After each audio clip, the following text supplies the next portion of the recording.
कई छात्रों और सभी मित्रों को मेरे YouTube channel Uma literature academy पर बहुत बहुत अभिनंदन है। आइए आपका स्वागत है। चलिए आज पढ़ते हैं तो इतिहास का अन्य विषयों से अंतर संबंध क्या है, अर्थात इतिहास और जितने भी सामाजिक विषय है उनमें इतिहास से क्या संबंध रखता है। हम सभी जानते हैं कि इतिहास मानव जीवन के विभिन्न पहलुओं का अध्ययन करता है और अनेक विद्वानों ने तो सामाजिक विज्ञानों का इतिहास से गहरा संबंध है। अधिकतर जो विषय है जो पढ़ाए जाते हैं विशेष रूप से कला संकाय में, वहां पर आप देखिए प्रत्येक विषय का कोई न कोई इतिहास अवश्य होता है, सबकी हिस्ट्री होती है। तो ज्यादातर विषयों से इतिहास का अंतर संबंध बना हुआ है प्रत्येक इतिहास। और बल्कि दावे जैसे कुछ विद्वानों ने तो ये कहा है कि इतिहास सामाजिक विज्ञान की जननी है, अर्थात सभी का पोषण इसी से होता है, इतिहास से होता है। का पहला चैप्टर ही उस विषय का इतिहास ही होता है। ठीक है, तो इसी से आप समझ सकते हैं कि इतिहास का कितना महत्व है। आज भी सामाजिक विज्ञान में इसकी वही प्रधानता है जो प्राकृतिक विज्ञान में अर्थात साइंस में जो गणित का महत्व है। बिना गणित पढ़े साइंस किसी का आना संभव नहीं है। इसी तरह बिना इतिहास का अध्ययन किए किसी भी विषय को जानना संभव नहीं है जब तक कि उस विषय के इतिहास को न जान लिया जाए। तो इसमें मैंने कुछ विषयों को उठाया है। तो सबसे पहला जो संबंध है इतिहास और पुरातत्व का, बहुत सारे विद्यालयों में इतिहास और पुरातत्व का अध्ययन एक साथ होता है, हिस्ट्री एंड आर्कियोलॉजी। ठीक है, तो पुरातत्व का संबंध उत्खनन से होता है। उत्खनन से जो प्राप्त शिल्प तथ्य होते हैं, जो आर्किटेक्ट होते हैं, जैसे मुद्रा, मोहर, मानव सभ्यता, संस्कृति के चिन्ह इत्यादि जो होते हैं वो इतिहास की संरचना में महत्वपूर्ण होते हैं। अर्थात पुरातत्व का बहुत बड़ा योगदान इतिहास के निर्माण में हो गया है। जैसे कि पाषाण काल आदि के जो हमें उपकरण आदि मिलते हैं वो पुरातत्व के द्वारा ही संभव हो सका है, तभी उसका इतिहास हम लिख पाए हैं या विद्वान लिख पाए हैं। ठीक है, तो पुरातत्वविद किसी ऐतिहासिक स्थल का उत्खनन करते हैं तथा वहां से प्राप्त सामग्रियों के आधार पर प्राचीन इतिहास की रचना करते हैं। प्राचीन भारतीय इतिहास के संबंध में सर जॉन मार्शल और मार्टिमर व्हीलर तथा भारतीय पुराविदों ने हमें सिंधु सभ्यता के बारे में जानकारी दी है। यदि पुरातत्व का सहयोग न होता तो हम सिंधु सभ्यता के बारे में अनजान ही रह सकते, क्योंकि वह जमीन के अंदर से निकली हुई, खुदाई से निकली हुई सभ्यता है। हमारा इतिहास 3000 ईसा पूर्व तक पीछे इसकी वजह से, हड़प्पा सभ्यता की वजह से चला गया है।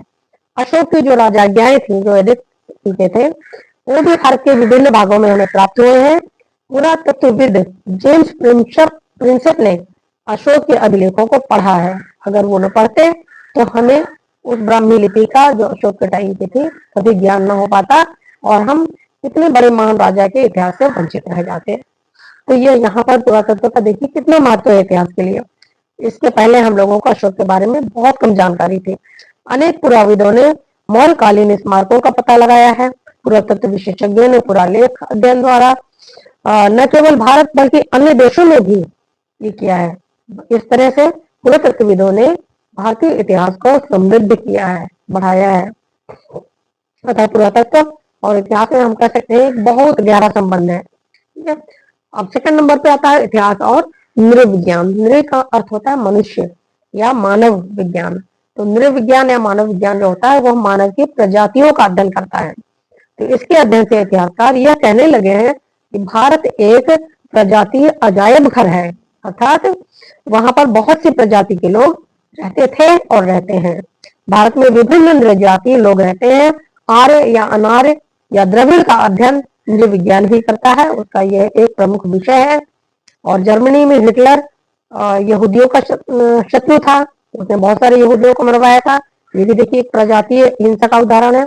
फिलिस्तीन अपने उद्भव के आधार पर फिलिस्तीन में गृह राज्य की मांग करते हैं फिलिस्तीनी लोग। श्रीलंका में तमिल अपना स्वायत्त शासन चाहते हैं, क्योंकि ये भी एक प्रजातीय समस्या है। अमेरिका में अफ्रीकी निग्रो प्रजातीय दृष्टिकोण से अपने को हीन समझते हैं। गोरे और काले का भेद चलता रहता है।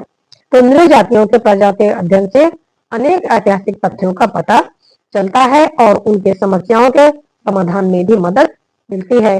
ये हमको नृविज्ञान या एंथ्रोपोलॉजी के माध्यम से इनके इतिहास को जानने में सहायता मिलती है और समस्याओं को दूर करने में भी। यहूदियों को इजराइल नामक नया गृह राज्य मिला। प्रजातीय घृणा और भेदभाव का निराकरण नृविज्ञान के व्यापक और उदार अध्ययन के द्वारा किया जा सकता है, ऐसा माना जाता है। तीसरा है इतिहास और समाज शास्त्र का संबंध। ठीक है, तो इतिहास और समाज विज्ञान में हम जानते हैं घनिष्ठ संबंध है। समाज शास्त्रियों ने ऐतिहासिक अध्ययन के विकास में बहुत योगदान दिया है, क्योंकि मानव समाज का ही इतिहास भी मानव का इतिहास होता है और मानव समाज का इतिहास होता है, तो इसलिए समाज शास्त्र का भी बहुत अच्छा संबंध है इतिहास से। अगस्त कांटे का इसमें नाम उल्लेखनीय है। कार्ल मार्क्स भी एक इतिहासकार के अतिरिक्त एक समाजशास्त्री भी थे। इतिहास और समाजशास्त्र दोनों समाज में व्यक्ति का अध्ययन करते हैं। इतिहास भी व्यक्ति सामाजिक व्यक्तियों का ही अध्ययन करता है और समाजशास्त्र भी समाज में व्यक्ति का ही अध्ययन, व्यक्ति के व्यवहार का, आचार का, विचार का अध्ययन किया जाता है। इतिहास और समाजशास्त्र में केवल दृष्टिकोण का अंतर है। इस्माइल दुर्खिम ने ऐतिहासिक तथ्यों के लिए एक सूक्ष्म, प्रायोगिक और तुलनात्मक पद्धति का प्रयोग बताया। समाजशास्त्र के अंतर्गत इस्माइल दुर्खिम ने बताया कि तुलनात्मक पद्धति का प्रयोग करके हम किसी भी निष्कर्ष पर पहुंच सकते हैं मानवों के। मैक्स वेबर ने ऐतिहासिक अध्ययन पर बड़ा महत्वपूर्ण प्रकाश डाला है। समाजशास्त्रियों ने प्रतिमान तकनीकों और प्रश्नावलियों के माध्यम से विषयपरकता को कम कर दिया है, तो जो इतिहास के लिए बहुत ही लाभकारी है। प्रोफेसर जो E.H. कार थे, बड़े महान इतिहासकार हो चुके हैं, उन्होंने कहा कि इतिहास और समाजशास्त्र की घनिष्ठता पर बल दिया है और कहा कि समाजशास्त्र यदि लाभप्रद अध्ययन होता है तो यह इतिहास की तरह अद्वितीय और सामान्य के बीच संबंध कायम करे, लेकिन यह गतिशील भी हो और यह वर्तमान समाज का ही नहीं बल्कि सामाजिक परिवर्तन और विकास का भी अध्ययन करे, ताकि इतिहास में और सहायता मिल सके। प्रोफेसर बार्ने ने भी कहा कि समाजशास्त्र के ज्ञान का बहुत महत्व है।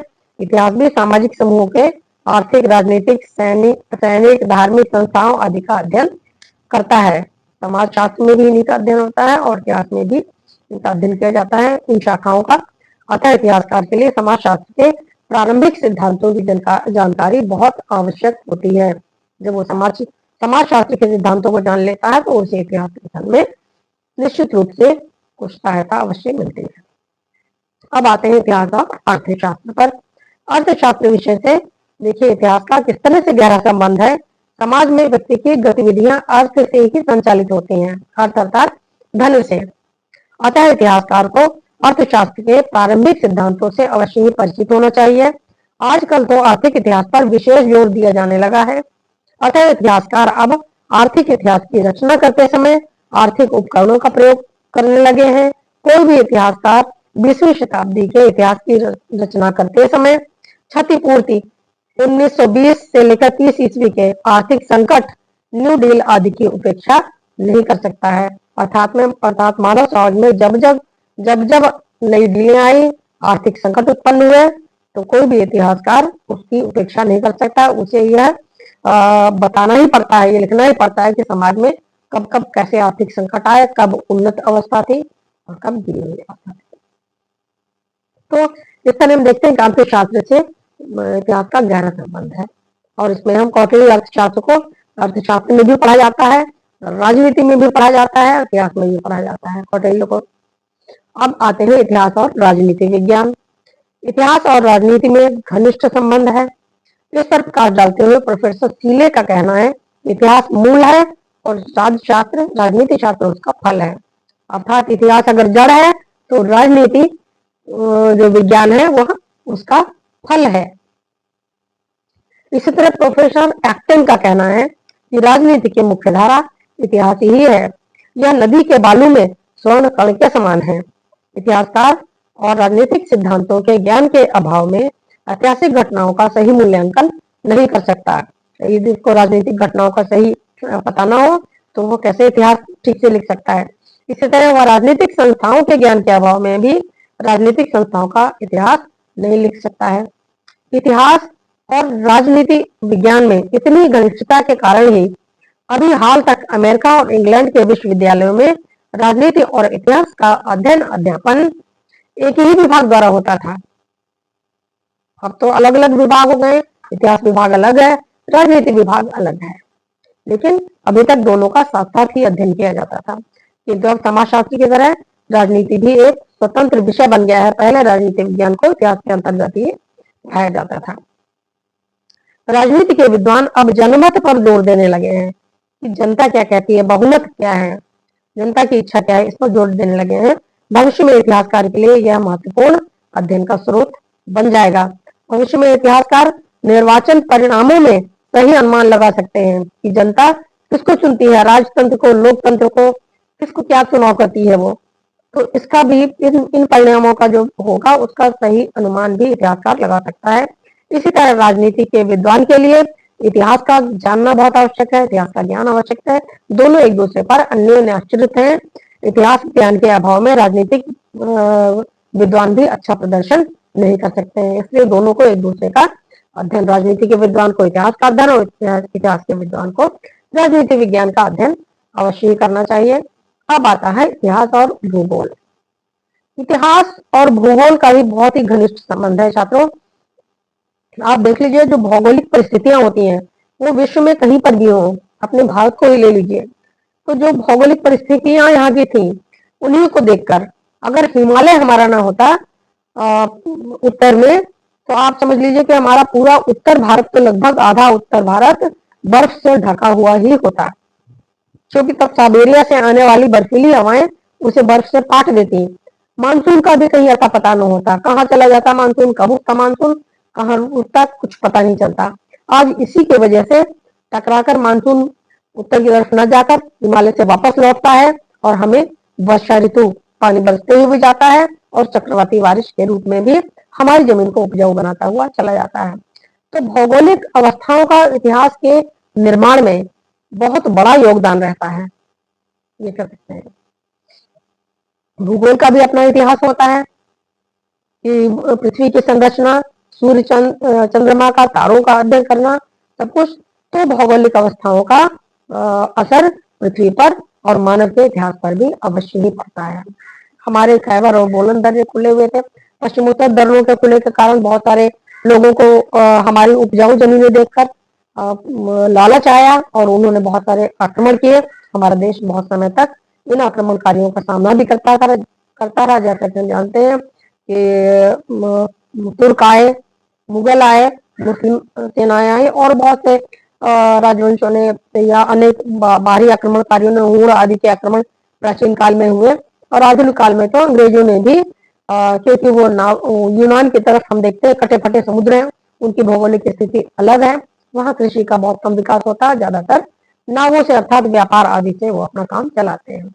इसी में उपनिवेशवाद को बढ़ावा मिला और हमारे देश पर अंग्रेजों ने भी 200 साल तक शासन किया। तो ये भौगोलिक परिस्थितियां ही हैं जो मानव के इतिहास को या इतिहास के निर्माण को बदल देती हैं। अलग अलग देशों की भौगोलिक परिस्थितियां उनके इतिहास के निर्माण में सहायक होती हैं, बहुत बड़ी सहायक होती हैं। और इस प्रकार हम देखते हैं कि इतिहास विषय का बहुत सारे विषयों से, जितने भी सामाजिक विषय हैं उन सब से कोई न कोई अंतर संबंध अवश्य ही है।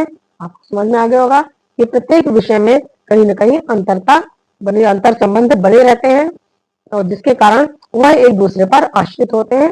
तो आज के लिए अब ये छोटा सा पाठ आशा है कि आपको समझ में आया होगा। बहुत सरल है और बड़े प्रेम से इसको पढ़िए और वॉच करिए। आप लोग वॉच टाइम नहीं देते हैं, देखते नहीं है ठीक से। अगर देखेंगे नहीं तो फिर कैसे पढ़ेंगे, कैसे नोट्स तैयार करेंगे, कैसे परीक्षाएं देंगे। तो सब विद्यार्थियों, आप लोगों से विशेष आग्रह है कि इसको पूरा का पूरा देखा करिए एक बार और उस पर मनन कीजिए, नोट्स बनाइए, लिख लीजिए। बहुत बहुत धन्यवाद। Thank you.